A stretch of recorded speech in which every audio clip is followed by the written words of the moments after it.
It's a little cold outside for an architecture amble, so here we are inside talking about this. There's a little more to that, and I'll get to that in a minute, but thank you, Carl.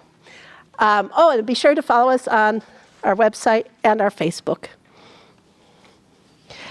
But you're really here actually to hear about Oppenhamer and Obel.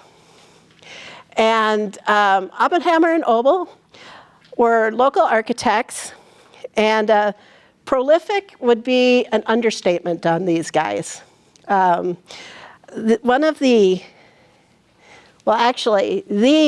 inspiration for this talk, Clark Obel is here.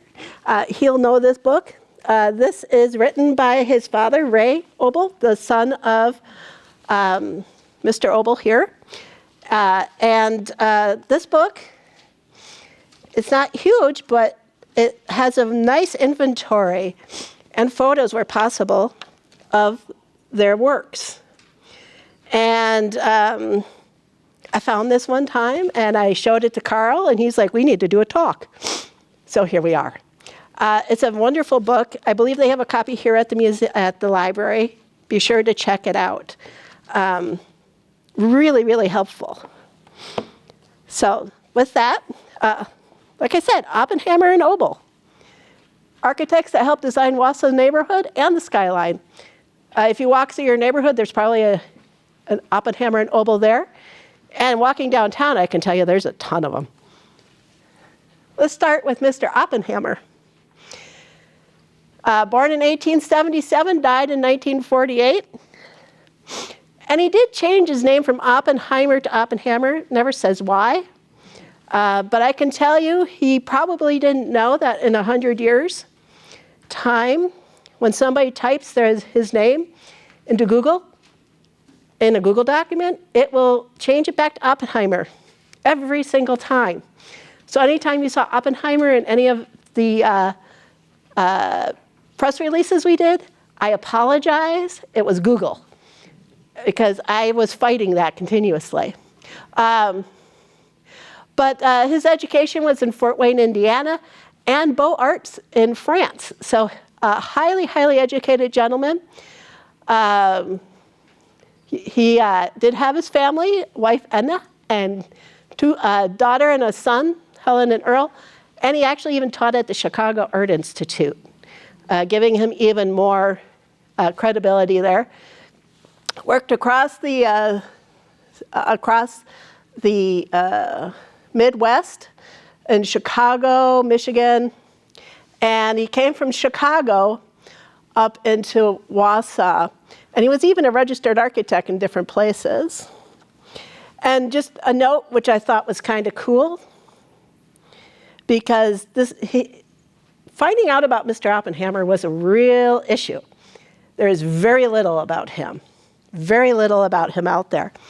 And, but I did notice that he was part of the State Association of Wisconsin Architects and a charter member of the American Institute of Architects, or the AIA as it's called, for Wisconsin. I believe their main office is down in Madison in a cool old building. But I did catch this online. I apologize for the blurriness. There was a big announcement when he came to town, probably purchased, but anyway, they mentioned that he bought out Mr.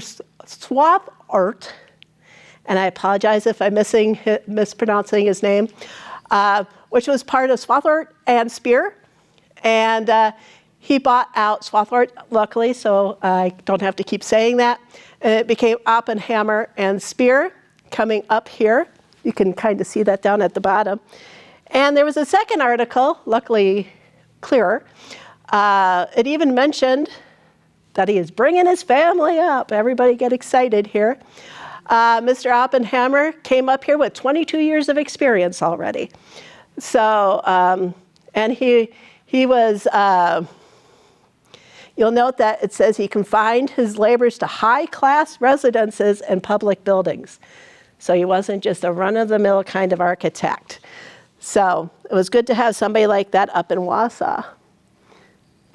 Whoops, too fast. So I went a little further and I tried to figure out where Mr. Oppenhamer lived in town. Unfortunately, of the 2 residences I found, neither of them are there. One was like it says up on Grant Street, doesn't exist. And the other one, well, it would have been right about there on Washington Street, which is now an intersection, about where the courthouse is. So his residences are no longer around. Like I said, a very hard gentleman to get to know a little bit. This is what I found on him, though. And then we have Mr. Obel. Irving Obel, born in Norway. It should say died here in 1953. I will not try and say the Swedish version of his name. Thankfully, he changed it to Irving. I can say Irving. I would say it's probably something like Oyvind. He luckily Americanized that a little bit. He actually went to school in Norway at the Royal Norwegian School of Art and Design, and he also had quite a bit of private instruction. Now, what it doesn't say on here, and I should have mentioned, is that he became more of a double threat. He was not just an architect, he was also an engineer. So he had really good credentials and could work with both, all pieces of getting your building created. Came to America in 1901, and he had 2 wives. Unfortunately, both of them passed away quite young, leaving him to raise his 2 sons, Irving and Ray. So he was not just a full-time architect, he was also a dad, a single dad. Again, his work was across the Midwest, but also in New York. And you'll note that he was the Illinois state architect. Now, that's kind of cool. I mean, as far as credentials, from 1911 to 1913. Again, a highly qualified gentleman. One of the things that was kind of odd about his story is about his time in Iowa and Sioux City. He had joined or created an architectural firm with a gentleman named Hardy. And they had 2 offices, one in Iowa and one up in South Dakota. And Irving joined I believe it was the Army Corps of Engineers. And so he left Mr. Hardy and said, take care of the firm for a while I'm gone. And shortly thereafter, Mr. Hardy disappeared. There was no word. Nobody knows what happened to him. He just, poof, disappeared into thin air, leaving a lot of people in a lurch. And a lot of people were like, well, what do we do? And there was not much to be done. The gentleman just disappeared. And so, of course, that partnership ended up being dissolved, I guess you would say, with the disappearance of his partner. And that's how he came over to Wausau. So I guess it's a good thing he disappeared. I hate to say that. I also looked up Mr. Obel's residences. And I found him at 526 McClellan at the YMCA for several years. I think that's when he was not married. 607 Grant, which is actually now has been rebuilt into a funeral home. 522 Adams and 807 Grant. This happens to be 807 Grant. Thought it was a lovely little house there, so I put it in there. So he was moved around town, but stayed in the area. The history of Obel and I wrote that backwards. Oppenhamer and Obel is a little harder to get a clear enough timeline on in the beginning, because in 1919, the articles that I showed you with Mr. Oppenhamer coming showed that it was Spear and Oppenhamer, but our other resources said that in 1919 it was, oh dear, here's that name again, Swathout, whatever, Spear and Oppenhamer and Obel. So it must have moved quickly in 1919 between partnerships there. And in 1920, though, we have proof that it is Oppenhamer and Obel. And they were here to take over the world. In about 1923, Mr. Oppenhamer moved to Green Bay and started a second office over there.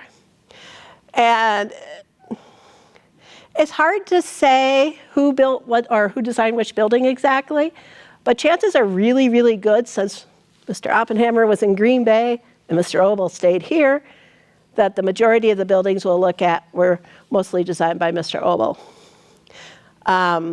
Because the long distance was a lot harder in the 1920s and 30s. You couldn't just pick up your phone and go with it. So the communication wasn't as quick and easy. In 1948, Mr. Oppenhamer dies, and Obel starts his own business, Obel Architecture. Pretty easy. In 1953, as we mentioned earlier, Mr. Obel died. Now, I found a cool advertisement for Oppenhamer and Obel, architects and engineers. There's that double thread again. And it puts them, I'm going to kill myself on these, in the new Spencer building, which is this one.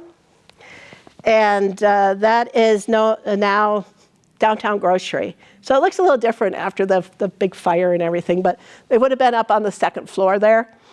And this ad is from 1921, but the city directories, I found them there in 1920 and 1922 as well. So they were there for a while.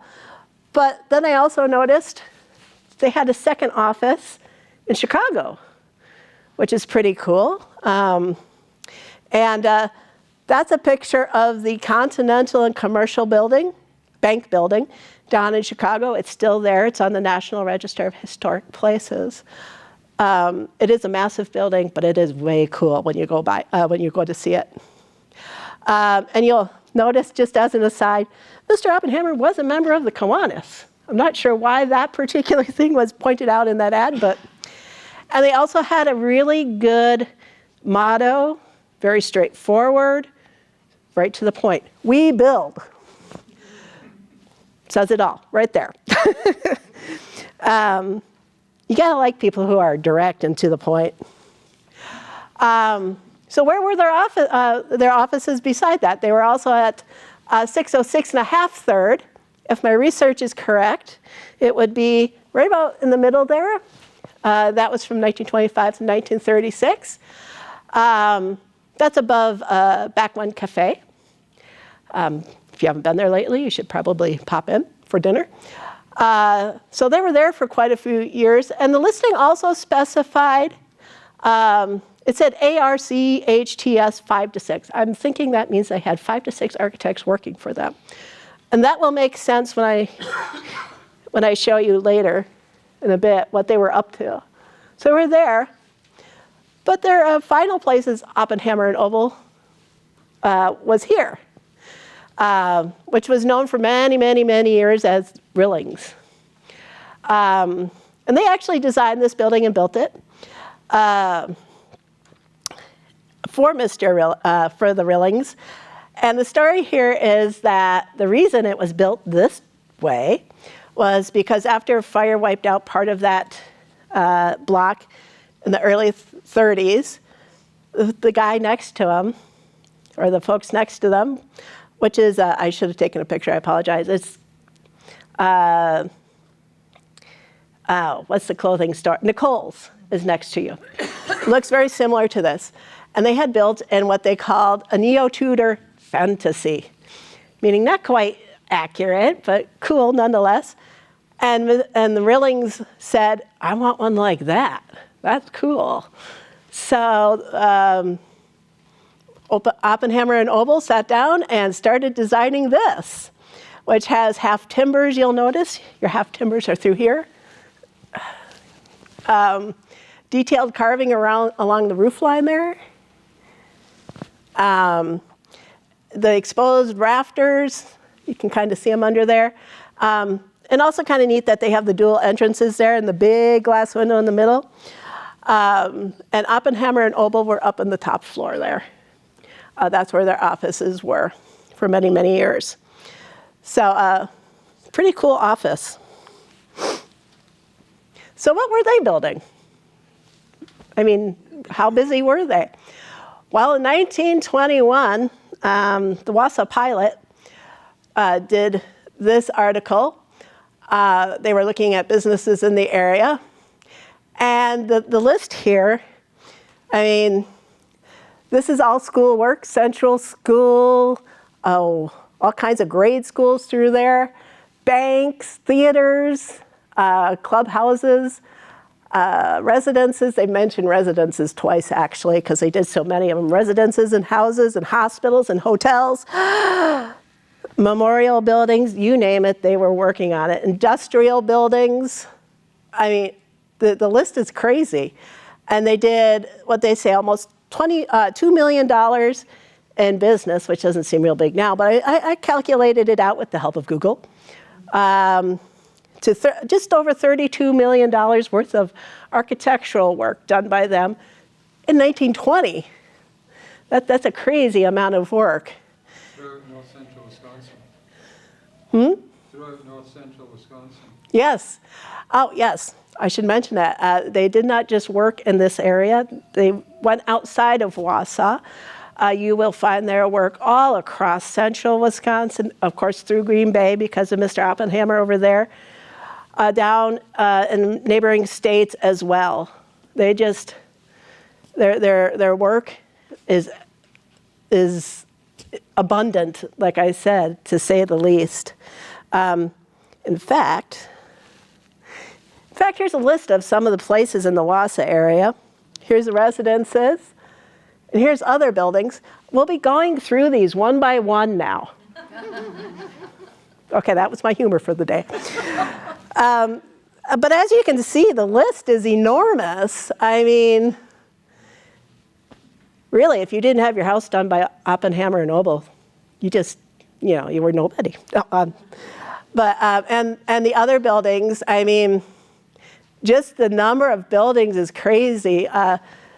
Actually, Mike, my husband, was getting pretty tired of me in the last few weeks as I was diving deeper and deeper into this with we were driving around town, and I'd be like, Oppenhamer and Obel, just everywhere. And they were also very good at, if they weren't building and designing it from the ground up, they did a lot of additions and reworkings and so forth. They were very good at the sympathetic architecture, just mimicking and making the new piece of the building look very much like and complement what was already there. They were masters of that. I have some of the examples of that. Okay, so we won't go through line by line, but we will go through some of his. This is where I do go through some of the buildings that they have, that they did work on. This is one of the homes. This is up on Hamilton Street, so not too far from Wausau East. It's actually one of my favorite places. It's a prairie school. What makes it prairie school? Well, it's kind of horizontal feeling, It's got the mid-range there that helps make it kind of horizontal feeling. It's got a hipped roof, a low hipped roof, and it has the overhanging eaves, which are really prominent in this one.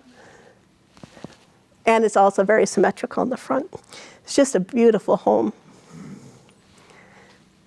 By the way, if you have questions, just yell them out. That was, I should have told you, I tried to do these chronologically. So you can kind of see the progression of how they're following design, popularity, and so forth. Prairies was still pretty popular in the 20s, although kind of on the going down. Here's one of their ones where they were working sympathetically, more or less. According to the State Historical Society, it is this building that they worked on rather than this part of the Klein-Heinz Dairy, which still sits, the address got wiped out, over on 2nd Avenue.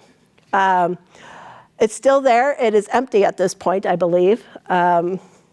But if you talk to folks, they do remember going and getting some ice cream from there. Their building was the ice cream facility of the two. This building was done by an architect named Fielder. You'll note it has lots of neat little like decorative inlays, and also, it's hard to tell in this photo so much, but almost a pilaster on both sides.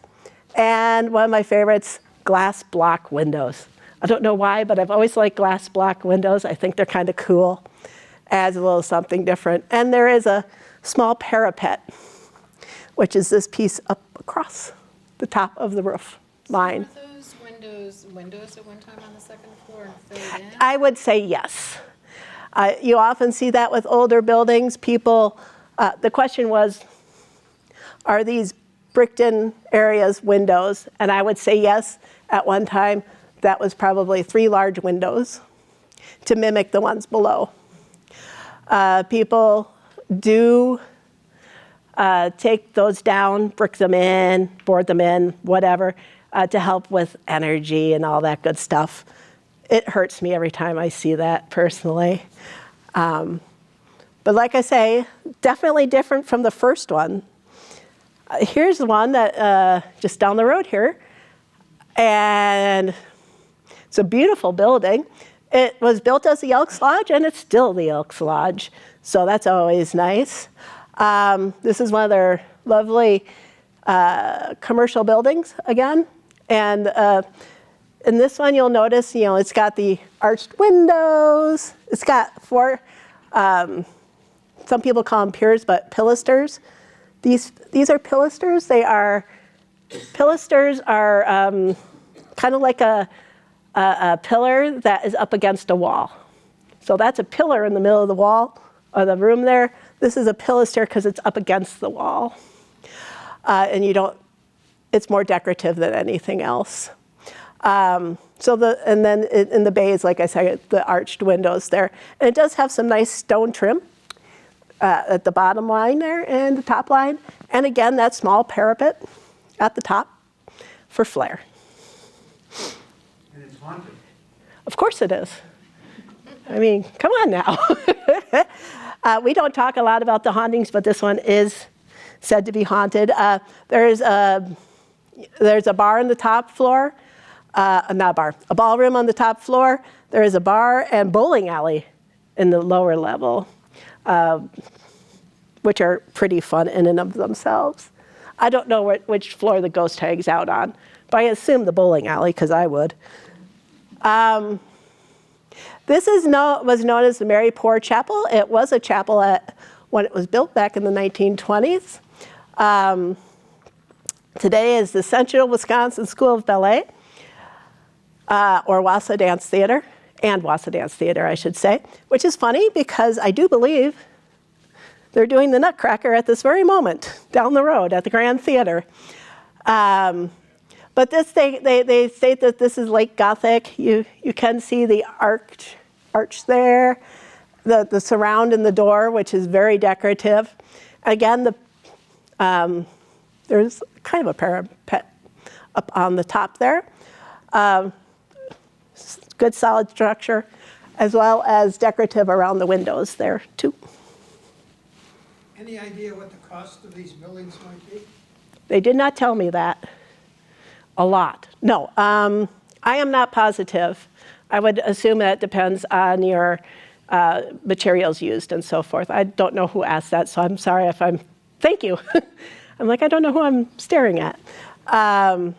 They did not state that, but that would be very interesting to find out. In 1924, they moved over to Marathon Park. And this is the exhibition building, which is really hard to photograph, just standing there, because you can't quite get all the angles. And it was actually built to complement the other buildings that had been there already, like the show ring and so forth, with the cupolas and so forth through here. There are 6 wings. Has everybody been to the exhibition? Okay, good. Used mostly for the fair, of course. This is my plug. This is where the open class exhibits are. So if you do any kind of artisan work, be sure to enter it in the fair so you can have it at the exhibition building. It used to actually have a second layer here of windows which would open, kind of a second layer that went all the way across, almost like a really long cupola. And that was taken off, many, many years ago, unfortunately. But that did help with the airflow and all that good stuff. It has what's called clerestory windows, windows up above. And the arched door going into the, I guess you'd call it the main entrance because it faces the front. That's where the fair office is and so forth. And one thing I did learn, this is looking up. This picture is looking up into that area. I read, I think it was in Ray Obel's book, that even though when it was drawn, this was completely symmetrical. And I always looked at it and said, oh, that's symmetrical. It's not completely symmetrical. And now I stare at it and I can't stop. And it really bothers me. It's not quite symmetrical in its actual creation. So next time you go to the fair, be sure to stop right in the middle of the exhibition hall and stare up. Let me know what you see. But it's a beautiful building. This one is, of course, landmarked, I believe nationally as well as state. Back to residences in 1924. They were busy in 1924 as well as all through the 20s. This is the Willard residence up on 924 Grant Street. It's a beautiful building. It started more prairie school. Somewhere along the way, people added a little more federal feel to it, which is kind of this hood here and some of the other things, but still has a lot of its prairie feel with the overhanging eaves, kind of the lower roof line, fairly horizontal feeling. But my picture's a little dark there, I guess, but it is brick. And you can see the repeating elements across the front there, which are nice as well. Fan lights. These are called fan lights. These are called side lights. So next time you go to your friend's house, you can impress them with terminology. Excuse me. Yes? How common were tile roofs? Tile roofs? Yeah, I haven't seen many of them around here.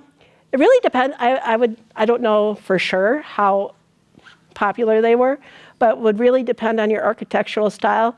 I don't think you'd really put those on a prairie style or colonial or something, but a good Mediterranean or what is or Spanish revival. What is the Everest house up on Highland Park? Considered English Baroque. English Baroque?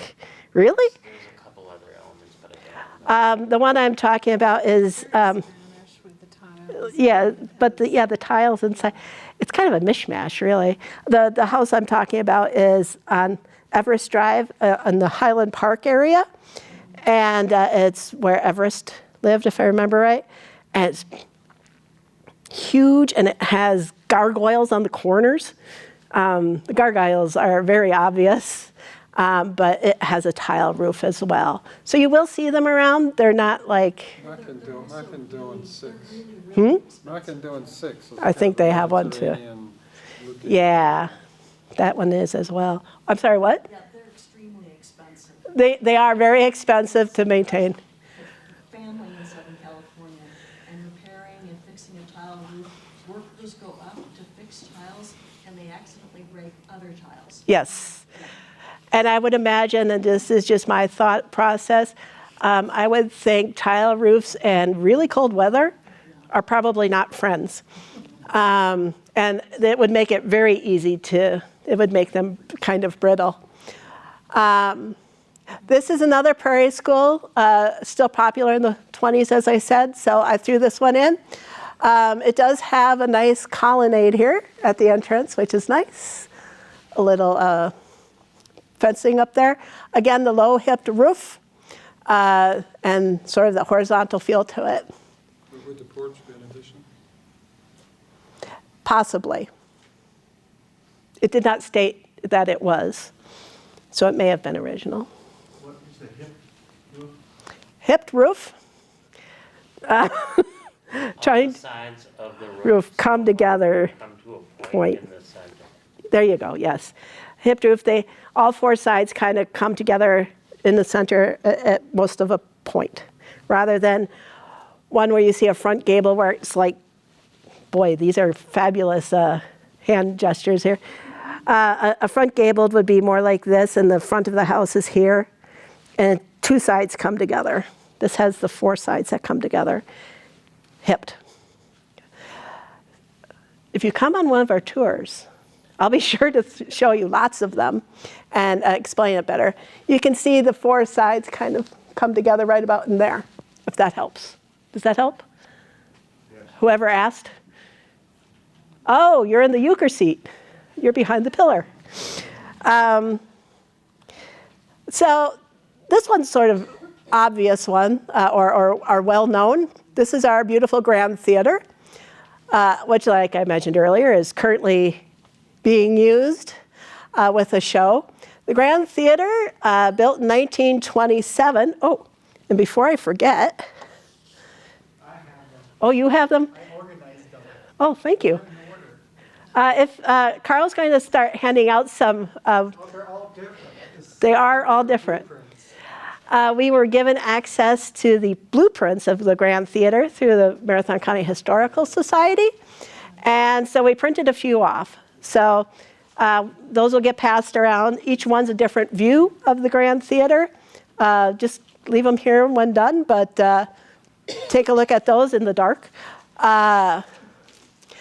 I'll show you a few up here in a minute too. It's got a limestone facade, and just in case somebody isn't from Wausau in the past 20 years, this is not original, and this is not original. Those were added in about 2000, if I remember right, to create what was supposed to be called the Arts Block.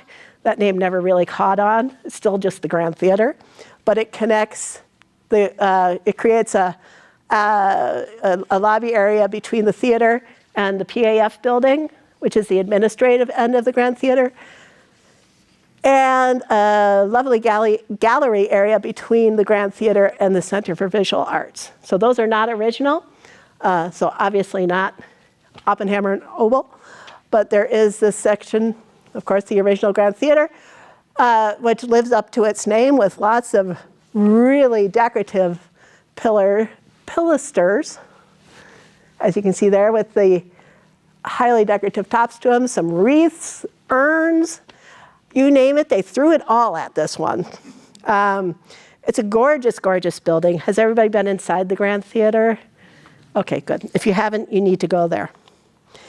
Like I said, we were given access to their drawings, which are pretty cool. This shows the front facade, and you can see it's pretty close to what it shows today. I don't believe these are here, the urns on top. But it shows you the process that the architects go through. Remember, these are hand-drawn. These are not computer. Just as a reminder, hand-drawn. And down to the very last detail. It amazes me. And also what I thought was cool, it's a little obliterated here, but you can see Oppenhamer and Obel down in the corner there, so we know it's them. And the other thing that always amazes me, although I learned they had like stencils, is the lettering is always, the block lettering is always so nice. As someone with nasty handwriting, I like that. Can you go back to the previous slide just to see the top? Yeah, they've all been taken down. Yep, that's why I say those are not there, It's plain. which is too bad. But yeah, here's the front elevation here. The rest is pretty, oh, and I forgot to mention the Palladian window here, which is, I'll go back one. The Palladian window. This is called the Palladian window with the three together and the arch over the top. So, Palladian window. And one more of the blueprints. This is more of the interior. And again, I included this one because it really does get down to the nitty-gritties. With here's your stair rail. This is what it should look like. And other rails and moldings, they give profiles of those, so you know exactly what everything is going to look like. It just always, like I say, amazes me how detailed these tend to, are. And you can see the balcony area there. Pretty cool. So those are being passed around. Okay, we're going outside of Wausau. But I have a soft spot in my heart for the Cosmo Theater up in Merrill. I've always thought it was kind of cool. Don't know why. Now I know why. Thank you to Google Maps for the picture. That is not what's showing. Don't go up there today and see if that's showing. But this is, it's a commercial building, but it's got some real nice detailing to it with, again, the pilasters or the piers. And there's fine brickwork in each pier and the little stone inlays there. And in case you're wondering, this is a plaque that says Robarge 1928. That was the original name of the theater. So that is why it says that. And there is some Art Deco still in that marquee. Maybe that's why I like it. I just find the marquee so, funky and fun still. And I mentioned Art Deco. This is when Art Deco starts getting cool. I just learned that Art Deco became a thing in 1925, so it's over in Europe, and it slowly made its way. And I'm sure it took a little longer to get up to Wisconsin, as most trends do. So Art Deco is officially 100 years old. We should all go celebrate. Still in, 1930, arts and crafts became more popular again, or more popular. They call this one arts and crafts. It looks kind of like a cottage to me. 1930. And the other thing I take exception here with is it says English inspired, but with the name Malone, I would guess that's more Irish inspired, but that's just a personal opinion. But what's cool about this one, and I thought I'd include, again, the fan window and the side lights, but also these, which are called eyebrow dormers, which makes sense when you stare at it. You're like, yes, those are definitely eyebrows. And they even have like fan windows in there, which is cool. But it definitely gives the feel of a cottage. That's over in Oakwood Boulevard, which is the southeast side of Wausau. And this is about when that neighborhood started to be built up, is right in that time period. In fact, it may be a part of our, I'm not sure, of our most recent historic district, which is in that area. So that's that one. Oh, by the way, I do remember Mr. Malone was the police chief of Wausau at that time. I put this one in for 1930. We're still in the southeast side, but anybody who's taken a tour with me knows if there's a bungalow, I'm going to point it out. I love bungalows. It's hard to define bungalow, really, because it can be just about anything. But this one has a really nice bungalow feel to it. It's kind of small, cozy. It has some really pretty arched windows on this side and also along the other elevation, and a nice diamond window as well. Just a nice classic bungalow. I thought I'd keep it in there. And also it just shows another style that Oppenhamer and Obel were doing. I mean, they were all over the place. Commercial, bungalow, you name it, they were doing it. And Reno Kurth was actually part of Kurth and Yankee, which became Yankee Bookstore. So sort of an important guy there. Washington Square, known as Winkleman's, and before that it was Livingston's. Now, they didn't build this one exactly. What they did was, when Mr. Winkleman bought it from Livingston, Mr. Winkleman said, I want a third story. So when this building started, it was just these two stories. And Oppenhamer and Obel created the third story. And as I said, it's very sympathetic to the whole design. You really wouldn't know just looking at it, oh, that used to be 2 stories. But they did add some flare along the top. I tried to do a close-up of it here, along the roof line. And they did add the W's, which is not for Wausau. It is for, of course, Winkleman's. But we'll go with Wausau from now on. Some beautiful stonework in that building that they added to it. It's just your general commercial design otherwise. Little deco in there. Oh, that wasn't as clear as I thought. I apologize. This was a last-minute ad. I wasn't going to put it in there. So last night I used Google Maps. So I apologize for it being a little out of focus. But hopefully you all know what Wausau East looks like, Wausau East High School.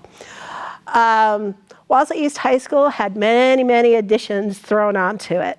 Oppenhamer and Obel are actually responsible for 2 of them. This is the 1936 edition. I really wish this was in focus better.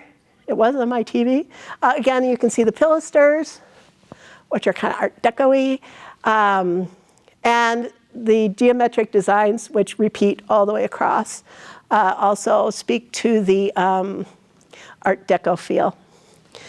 And since it's not in focus, we're going to move on.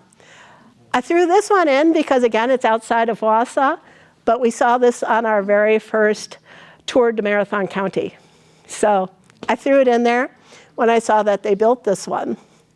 This is the Community Hall in Athens, built in 1937. General commercial or municipal style, but I thought it was kind of cool because it has the barrel roof line, which is good because I believe there's athletic facilities inside, so that worked out really well. And they did include some nice touches along the way with the stonework there and along the roof line. And also you'll note that the windows here mimic the arch, the arch of the roof line itself.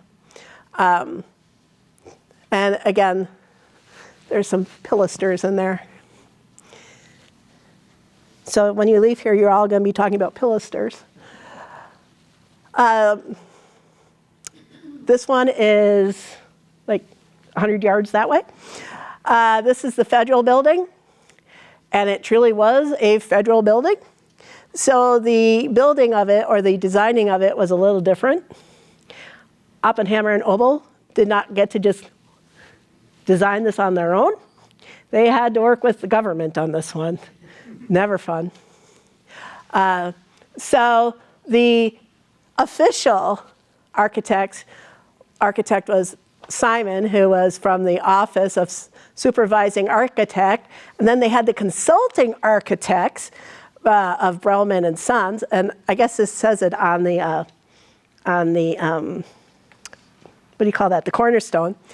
But the designers were Oppenhamer and Obel, which means there is a general idea of what they want. You know, federal guys had their standards and laid it out there and said, you're going to do it like this. But Oppenhamer and Obel got to put their spin on it for fitting into the local area, because you don't want a building that just looks all wonky and out of place. Again, 30s, Art Deco's still hitting us. You see the geometric, the designs in between the pilasters, and just kind of clean lines of Art Deco. So that was, like I say, that's just down the road. That is now some really cool apartments. They did preserve the courthouse. There's a courthouse in there. And that actually has been preserved as a courthouse due to its historic significance with Native American rights and so forth. So they preserved that part. Back to residences, up to the 40s. Remember, Mr. Oppenhamer, I believe, had passed away by that time. Here's your tile roof. You asked about it. This is a Spanish Mediterranean. You can tell I took these pictures this week. There is a red tile roof under there. and it's really very pretty. But this is Mediterranean. It's got a couple of nice arched windows in there on the side. That's actually the side elevation. To me, the front elevation, and I apologize if you are here and you live in this house, the front elevation isn't nearly as cool as the side elevation to me. I always fear that somebody's going to say, hey, that's my house. So that is considered the front entrance, and then you have the kind of alcove area there. That's pretty cool. And there is some wrought iron trim in there, and like I mentioned, there is the red tiled roof under that snow. So, you know, they've done prairie, bungalow. Now here's Spanish Mediterranean, Art Deco. The house next to it too, which is completely different. Oh, sorry. Spoilers. Spoiler, geez. Back out into the county a little bit. I threw this one in because we saw this one on this year's tour to Marathon County, actually. This is St. Florian's, which is the large church in Hatley.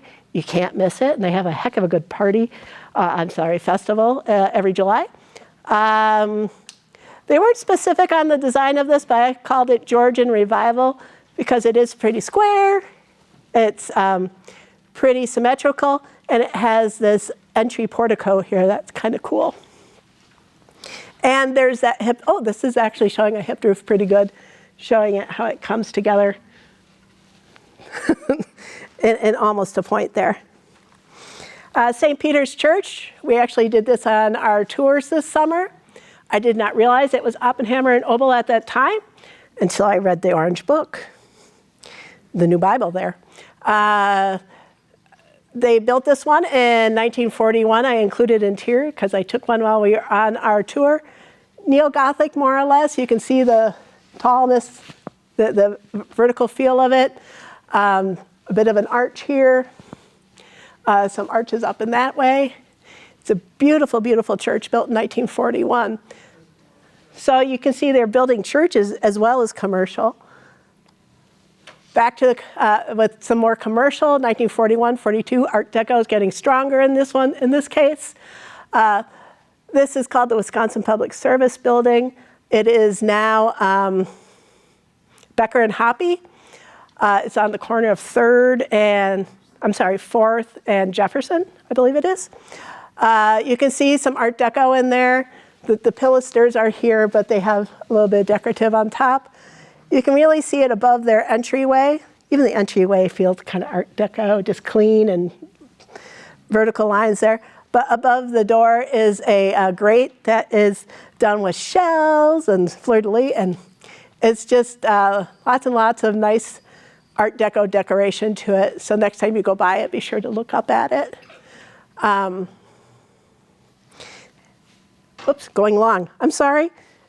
Michael, you were right. This is too long. Main Town Hall, Georgian Revival again. But this is a cool one because it was moved in 2001 from Maine to Willow Springs. It's now a rental hall. It's just a beautiful way.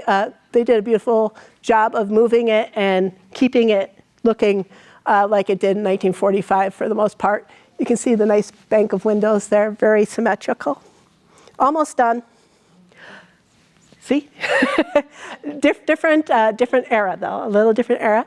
They called this international style or modern, which has a really, really clean feel to it. There's like no decorative anything on here really that you can see. There's no fleur-de-lis, there's no flow, you know. It's clean, it's simple. The lines flow fairly well between everything. And larger windows, which is nice. Oh, and this house actually used to have, I think I saw there's still one when I took the picture, but the windows were cobalt blue. So when you looked at them, it was just all cobalt blue, which kind of freaked out the neighbors, I understand, when that was done. A little different. Gave them something to talk about, I'm sure. These guys, the Koss residents, they owned the Domino bar, as well as what was called Koss's Five and Dime. Also a bar, not a place to buy things. So obviously they were doing pretty well with the domino. Holy Name School and Convent. I just threw this one in because it's an example of one of their schools. Again, you can see a lot of the stonework around the arched windows here, or doors, and a little bit of decoration up by the roof line. This is a highly decorative surround to that door. So next time you go by Holy Name, check that out. That was 48 and 49. As long as we're doing churches, one more, St. Therese. This is what it originally looked like, a bit more Gothic-y. Some really nice work along the roof line. They added on, as you can see, several additions onto what it was originally. And I just threw in, I did not put the school in because that's actually after Mr. Obel died, but it is attributed to him. And the convent sits right next to it, actually. You wouldn't notice it. It's just kind of sitting behind the church. It's pretty tame, yeah. One more church, St. Peter's, or St. Paul's, sorry, wrong one, St. Paul's. They did not do the church, but they did the hall. And the church was actually built after the hall. So they had to be sympathetic to their design. You'll notice the dormers here all have diamond windows, which are pretty cool. And there is a bit of a red tiled roof. Yes, I'm going to point at you every time. Red tiled roof. And it has a nice limestone facade. It's, again, it's the understated part of it. Yes? I just wanted to mention that the Kreutz, I'm going to pronounce it wrong, the Kreutzer Boulevard home. Oh, Kreutzer? Yeah, from a couple slides ago, that actually sold a year or two ago, and the interior photos are still up on Kreutzer.com. This one? Yeah. Oh, interior shots. I lusted over it for about 6 months when it was on the market. I was like, I know this one. But yeah, the interior photos are still up. Ah, cool. Everybody, we'll all be going home to do that, I'm pretty sure. And this should be our last slide. Wausau East High School, we're back to that again. They also did the seventh, it's basically on Hamilton. This is the 1951 edition, and it includes the auditorium. And you'll note that it actually mimics the other part very nicely. Again, sympathetic additions. They were totally masters of that. The limestone pilasters. And I understand from reading that book that Irving Obel was particularly proud of the auditorium at Wausau East because the acoustics were awesome. And he had a background in music and designed a lot of theaters in his lifetime. So that was one of his specialties, more or less. So he was particularly proud of that auditorium. And that brings us to the very last slide, I promise. Wow, an hour. I just wanted to let you know what resources we used to research this. We didn't make it up for the most part. This was, like I say, inspired by this. But then Carl and I went beyond this, and we used Wausau Beautiful, which is a beautiful handbook of all kinds of good info of the area. We also used the historical, and I forgot to bring with, historical and architectural surveys that were done in Wausau, both in 1988 and 2018. Those are done by the Historical Society. They zoom around town and decide what looks like we should probably pay attention to and have some really good historic roots. So those were very helpful. The historical building listings online through the Historical Society, Ancestry.com. It's the only place I could find a picture of Mr. Oppenhamer. I had to talk to my cousin. Wausau City Directories, which are probably my best friend. We use these extensively in researching buildings to know who lived where.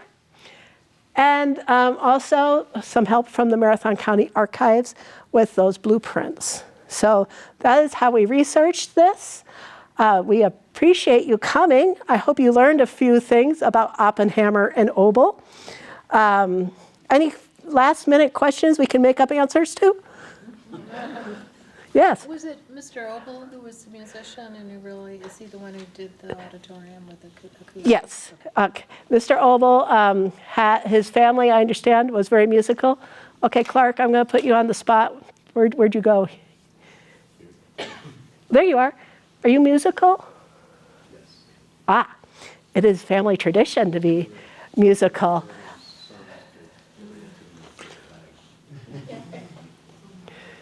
So, yes, he had designed many theaters previously to coming to Wausau.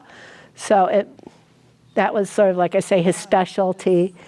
And as I had said earlier, you can pretty well bet on almost all the buildings after Mr. Oppenhamer moved to Green Bay, anything Wausau-based is going to be mostly the work of Irving Obel, just logistically. That's how it should work. There's no proof exactly, but that's pretty much how it is. And one thing I did forget to mention, actually, with the biography of Obel, is that Oppenhamer was quite ill towards the end of his life for an extended period of time. So Irving Obel was actually running both offices for a while, in addition to being a dad. So he was a pretty busy man, but his buildings stand as testament to his brilliance. So,